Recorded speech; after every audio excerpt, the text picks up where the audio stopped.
সুদখোরকে কিয়ামতের ময়দানে উঠানো হবে এমন অবস্থায় দেখলে মনে হবে পাগল, আর মনে হবে তার গলাটা চেপে ধরে কেউ তাকে হত্যা করছে। নাউজুবিল্লাহ। আল্লাহ তাআলা বলেন 4টি অপরাধের কারণে মানুষের হালাল রিজিক আল্লাহ ছিনায় নেয়। কয় অপরাধ?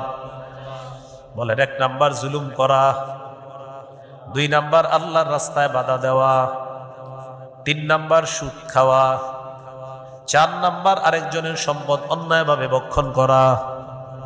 এই 4টি অপরাধ যার মধ্যে আসবে আল্লাহ তাআলা তার হালাল রিজিক ছিনায় নিবেন।